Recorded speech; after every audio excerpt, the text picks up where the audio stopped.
Bonjour, bienvenue dans ce point bourse du 15 octobre 2024. Alors aujourd'hui, on va voir un peu les marchés chinois, notamment avec toujours l'attente du plan de relance détaillé. On verra le CAC 40, quelques actions intéressantes, les résultats qui sont toujours plutôt bien achetés, et puis la panique notamment sur les semi-conducteurs et les puces avec des annonces qui n'ont pas trop plu aux investisseurs. Alors comme d'habitude, avant de commencer, je rappelle que les informations et analyses données sur cette chaîne sont données à titre indicatif et ne peuvent pas être considérés comme un conseil en investissement. L'investissement boursier est risqué et vous êtes responsable de tous les investissements que vous faites. On l'avait dit, hein, le plan de relance chinois, on le voit ici sur le CSI 300, avait fait exploser toutes les actions chinoises et les actions en relation avec le marché chinois.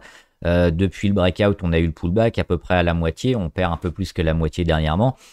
C'est peut-être maintenant hein, qu'on peut se replacer. Alors c'est un peu en anticipation, mais le jour où le gouvernement chinois va annoncer plus en détail son plan de relance, ça va certainement confirmer ce qui était attendu. Alors on est toujours dans l'excès, hein. On était parti ici sur les 23. Le plan de relance a été largement acheté. On va regarder en pourcentage ce que ça donne. On avait gagné 53% sur un indice, hein, c'est énorme.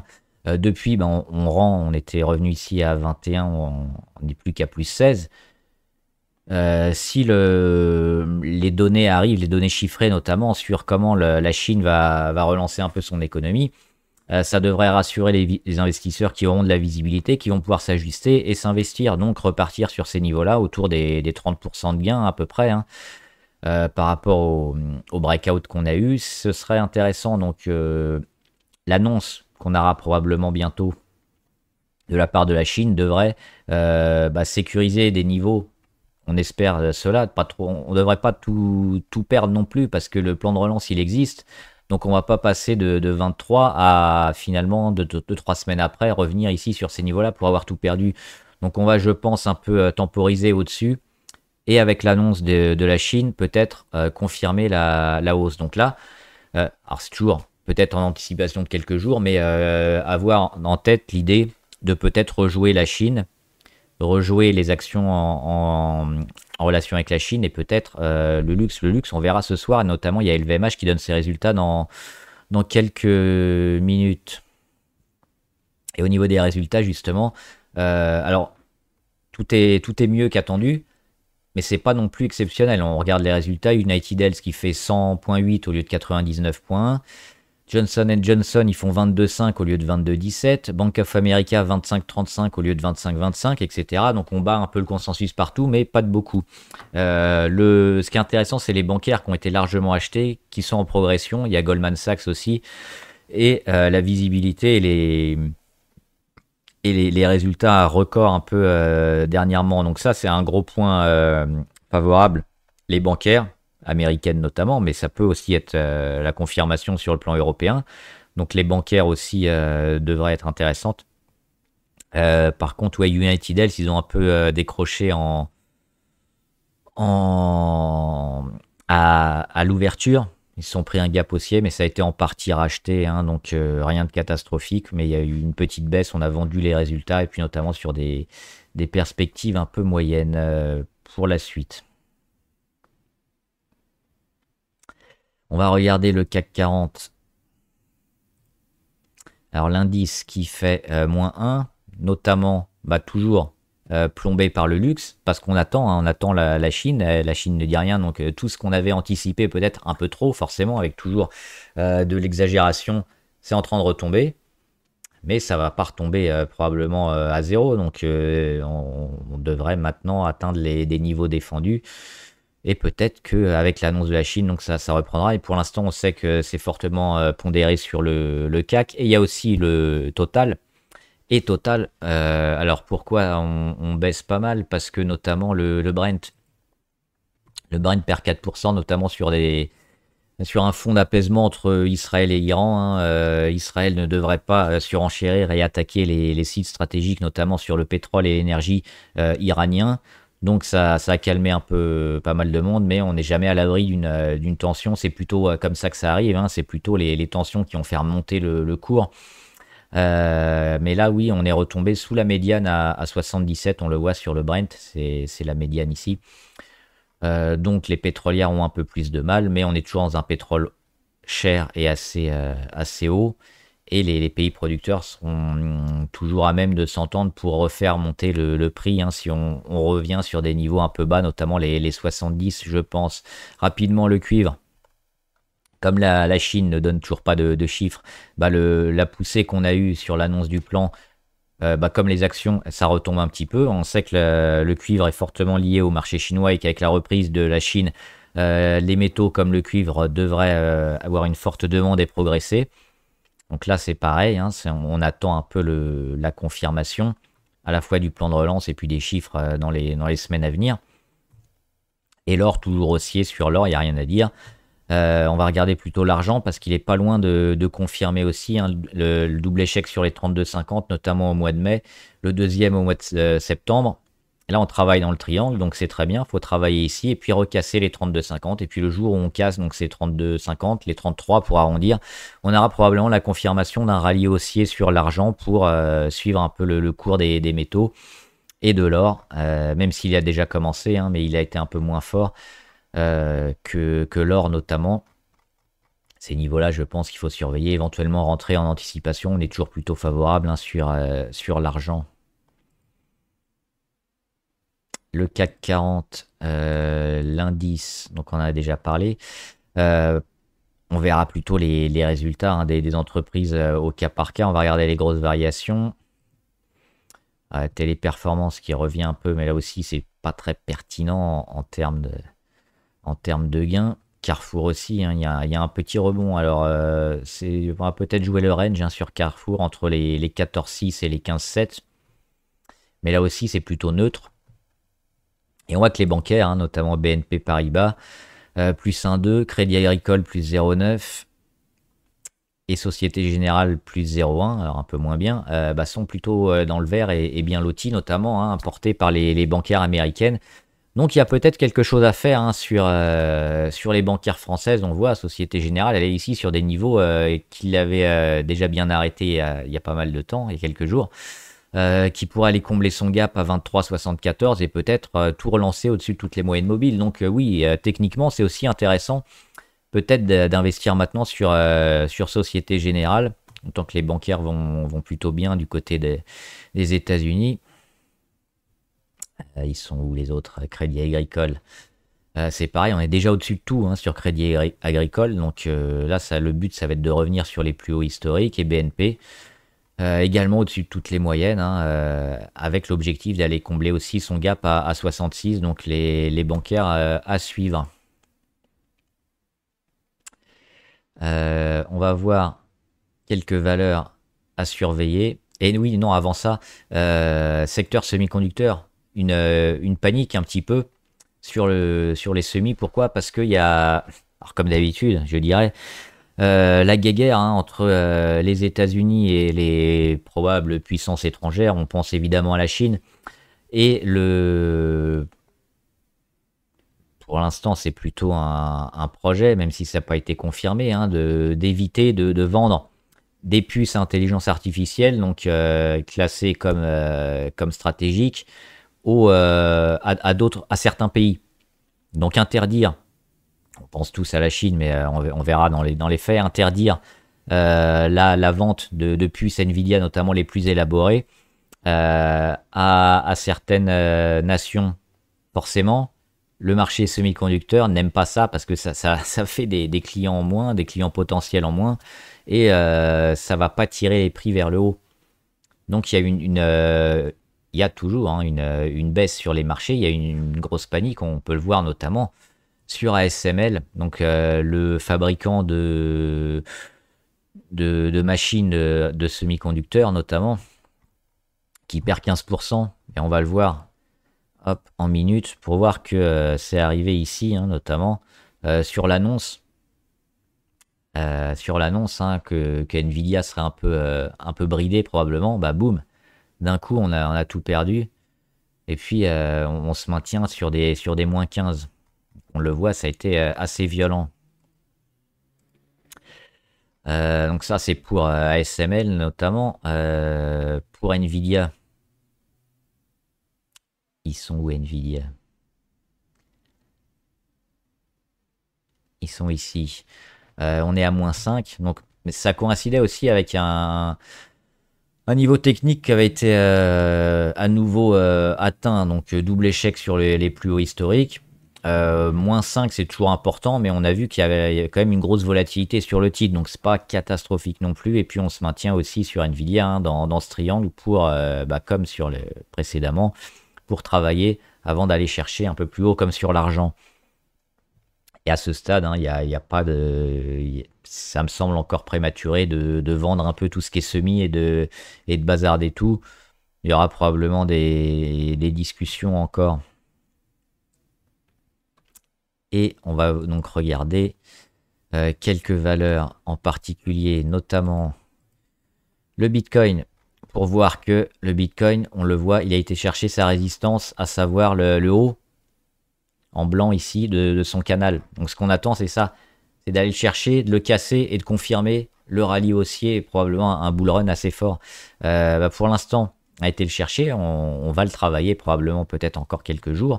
Il faudra le passer, sinon ça sera remis à bien plus tard. Là aussi, on peut le regarder en minutes. On était là, l'ouverture 13h30, c'est 15h30 aux États-Unis. Ici, donc ouverture du marché américain. On monte, on va chercher la résistance, on la dépasse, et puis après on vend tout. Et on revient sur des niveaux finalement d'avant ouverture. On revient au journalier. Donc c'est ce qui s'est passé ici avec la mèche haute pour aller chercher la résistance. Et puis on revient en embuscade finalement parce qu'on perd pas grand chose. Donc on est toujours plutôt bien dans le plan. Là aussi on est au-dessus de toutes les moyennes sur le Bitcoin. Donc on attend quoi? D'aller chercher ces 67 000 et puis les 70. Si on confirme à 70, il y aura certainement un gros marché haussier qui se mettra en place sur le Bitcoin.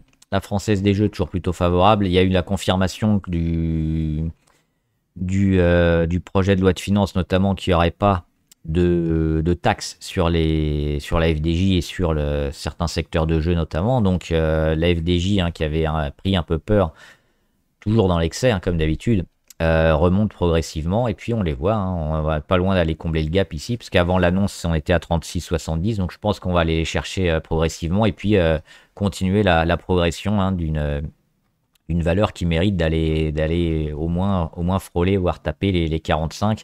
Elle a été un peu rétrogradée à 41 par certains analystes, mais elle a toujours une croissance assez exceptionnelle, donc plutôt acheteur sur la FDJ.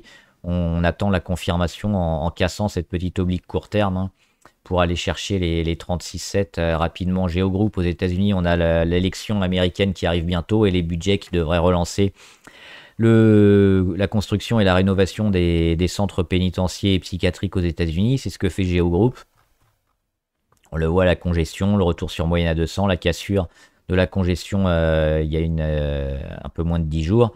Et depuis, on est en train d'exploser, donc porté probablement par les élections, ça devrait bien se comporter ces prochains mois. C'est au Nasdaq ou... Non, c'est à New York Stock Exchange. Getlink, intéressant aussi. Alors, on est un peu en congestion, on est sous la résistance à 16,8. Il y a eu des soucis notamment Alors Getlink, ils font pas que le tunnel sous la Manche, ils ont aussi une division d'électricité notamment et de partage d'électricité entre le continent et la Grande-Bretagne. Et ça devrait, il y a eu une petite panne là-dessus, ça devrait repartir, ça devrait rapporter aussi pas mal d'argent. Et on a une dimension spéculative sur Getlink parce qu'il y a Eiffage qui est monté au capital. Et on sait que quand on a un grand groupe comme ça qui a une part de la boîte, c'est-à-dire qui s'investit un petit peu, potentiellement elle peut s'investir encore plus et à certains niveaux on est quasiment obligé, alors selon ce qu'on veuille faire ou pas, et quand on dépasse certains niveaux on est obligé de faire une OPA, de racheter carrément la boîte. Ça peut être aussi l'objectif d'Eiffage, d'être propriétaire de Getlink, éventuellement de le retirer de la cote, mais si c'est le cas, on aura une explosion du cours, avec, comme c'est le cas en général, d'une annonce d'OPA, un cours qui va augmenter à la hausse assez rapidement. Donc on a tout ça sur Getlink, ce qui en fait finalement une valeur plutôt intéressante et avec une dimension spéculative en plus. Et on voit les plus bas, de plus en plus haut à chaque fois. Ça, c'est super intéressant. Et puis la grosse résistance à 16,8. Et on y revient de plus en plus fréquemment. Et puis la congestion qui est en train de se mettre en place. Donc là, on en est là, dans cette phase de congestion. Donc le jour où on vient casser la congestion, casser la résistance à 16,9, on n'attendra plus que la possible OPA de FH et le cours sera plutôt largement haussier. Donc c'est à surveiller. Ça peut être intéressant de rentrer éventuellement maintenant. C'est une belle valeur. OP Mobility, c'est un des rares équipementiers qu'on peut surveiller, je pense, par rapport aux autres. Le secteur auto est un peu à l'arrêt. OP Mobility, c'est l'ancien Plastic Omnium. Pourquoi ils sont intéressants? Parce que d'une part, on a le secteur électrique qui a du mal à exploser, c'est-à-dire on avait prévu plus de ventes d'électriques et finalement, il y a, avec les problèmes notamment d'aide des États qui sont fortement baissés, on n'a pas assez vendu d'électrique. Alors ça, c'est à eux de voir, je ne sais pas pourquoi ils font ça. Mais en tout cas, un peu partout au niveau de la France, de l'Allemagne et de tous les pays, hein, les aides pour acheter un véhicule électrique sont en train de diminuer pour quasiment être inexistants bientôt.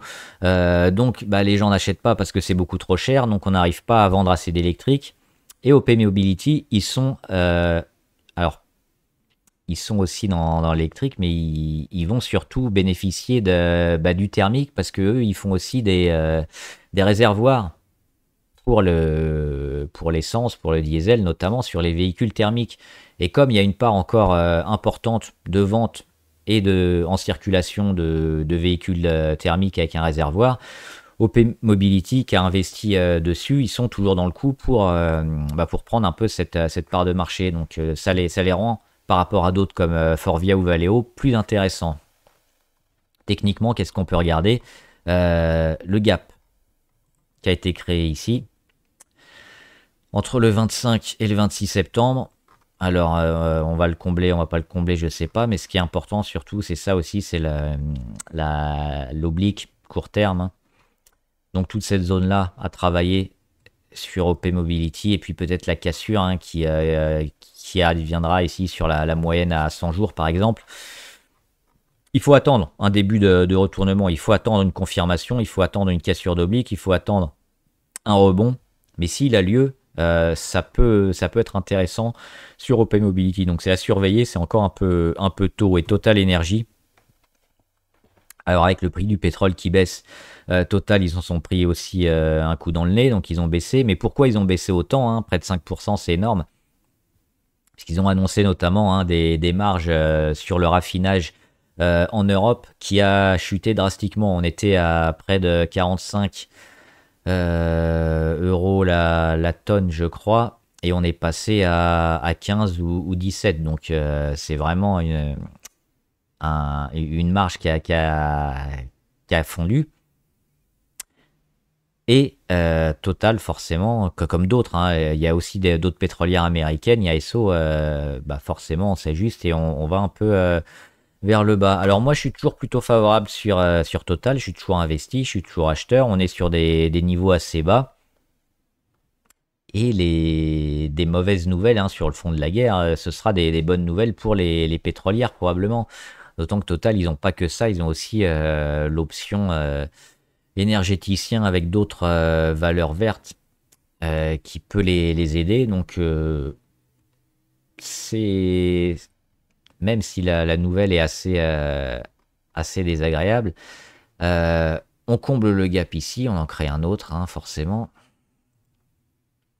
Mais à voir ces prochains jours, moi je suis toujours plutôt favorable sur Total. Et puis oui, un embrasement, toujours une confirmation hein, du pétrole qui devrait aller vers le haut. Ça va aider à chaque fois les pétrolières. Donc je les vois pas trop descendre, d'autant que Total hein, est plutôt sous-valorisé par rapport à d'autres avec les niveaux d'endettement, de croissance et de performance qu'elle a par rapport aux américaines notamment. Elle est toujours un peu décotée, donc sur ces niveaux-là, sous les 60, ça me semble pas un investissement assez moyen, donc toujours acheteur sur Total. Voilà, j'espère que la vidéo vous a aidé. Je ferai les valeurs abonnées demain, donc n'hésitez pas à en mettre d'autres hein, si vous en avez.